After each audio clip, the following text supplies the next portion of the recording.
United किंगडमचा एक नेता Tommy Robinson हा असा एक सामाजिक नेता आहे ज्याचा कोणत्याही राजकीय पक्षाशी संबंध नाही आहे, परंतु इस्लामिक कट्टरवादाच्या संदर्भात त्याने अत्यंत ठाम भूमिका घेतलेली आहे. ब्रिटिश डिफेन्स लीग या संस्थेचा तो संस्थापक आहे.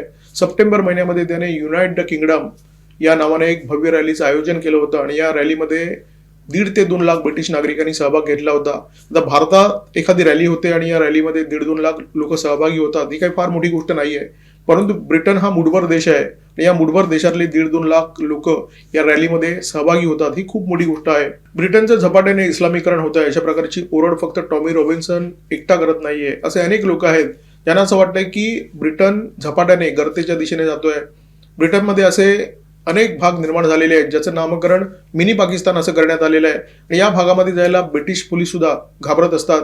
इथे जाण्याची ते हिंमत दाखवत नाहीत, कारण इथे गेल्यानंतर सुखरूप परत येऊ याची अजिबात शाश्वती नसते. ब्रिटनमध्ये इतकं जबरदस्त इस्लामीकरण होताना दिसतंय की ब्रिटनच्या रस्त्यावर फिरताना अनेकदा संशय येतो की आपण ब्रिटनमध्ये फिरतोय की आपण सौदी अरेबिया किंवा पाकिस्तानमध्ये फिरतोय. एक महिला उघडपणे सांगते की क्रिसमस साजरा करणं ही ब्रिटनची संस्कृती नाहीये, त्यामुळे घराच्या समोर क्रिसमस ट्री लावू नका, गिफ्टची देवाणघेवाण करू नका, क्रिसमस साजरा करू नका. काय परिस्थिती ब्रिटनवर ओढवली आहे हे लक्षात घ्या.